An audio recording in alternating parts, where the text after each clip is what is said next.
Professor Colleen Graffy joins us, former US Deputy Assistant Secretary for Europe and Eurasia in the George W. Bush administration, now Professor of Law at Pepperdine University. Colleen, very good evening.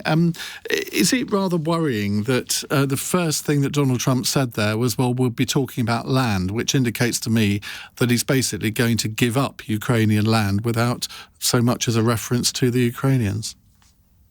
Yes, going to give up land and power plant. Sounds like the nuclear power plant is ready to be handed over to Russia. So it's very concerning because it doesn't sound like this is a peace deal at all.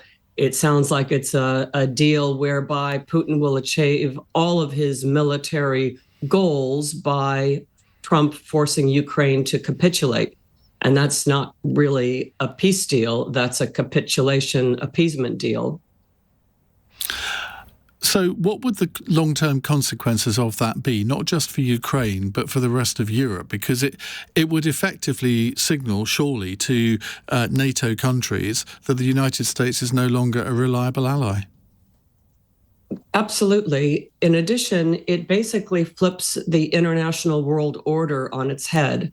So we have to remember America was part of creating this new world order that has a United Nations, Geneva Conventions. We live by a rule of law. We have human rights. We have, a way of operating in the world that is not might makes right. It is laws that are developed by consensus by independent and sovereign states. And the number one rule is Article 2.4 of the UN Charter, which says you don't use force or threat of force to take over the territorial integrity of another nation. So by Trump doing this, he is violating the absolute core principle that has sustained peace for 80 years. So it's consequential not just for Ukraine, not just for Europe, but for the entire international world order. And that means Taiwan's gone. That means the South Pacific, all of those nations cannot depend on the United States. And it is how we lead to another world war.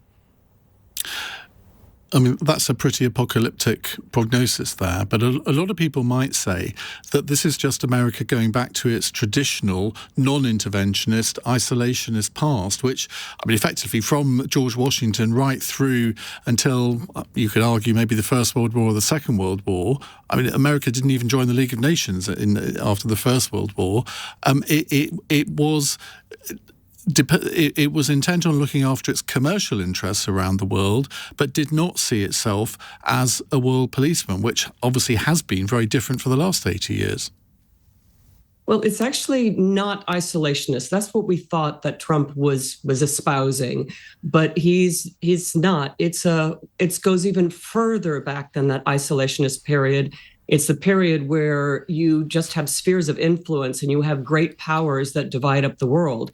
So notice that Trump is not being non-intervention isolationist. He's talking about taking over the Panama Canal, Greenland, making Canada the 51st state.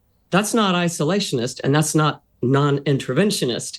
And so what we're seeing is a mind view where he wants to be like Putin. He wants to be like Xi. He wants to have a sphere of influence, the Americas. And if Russia has a sphere of influence for Russia and Europe, and China for Asia, then that's fine by him. And that's not the vision of America that most Americans hold. The majority of Americans are very much against Putin and are for Ukraine. And what we need to see is more pushback from members of Congress to hold Trump to the view and the vision of America that most Americans have. In addition, Trump is dismantling Voice of America, Radio Free Europe, Radio Liberty, all of these institutions that were so important, USAID, in America's not just soft power, but helping all of these countries that are fighting dictatorships and authoritarian rule. And by dismantling that, it seems to be an indicator of what Trump wants to do himself in America.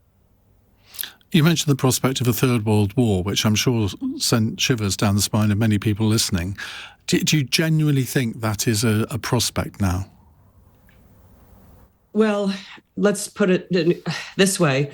Donald Tusk in Poland was saying this in over the summer that if we go to a world where might makes right and we don't have the rule of law, we have a new international world order, again, that is what kept the peace. If we don't have that anymore, then what do we have? We have countries that are fighting, that are creating alliances, that are allying with big powers, and we are not having a United Nations or any countries like the United States, NATO, that are trying to hold countries to their international obligations. So I don't want to be too alarmist, but if you look at the direction things are going, then we need to be alarmist because we need to stop it now. We need to ensure that we're assisting Ukraine, that we're holding countries to their international obligations, which is you do not invade another country and you do not use force in order to take over the territorial integrity of another nation.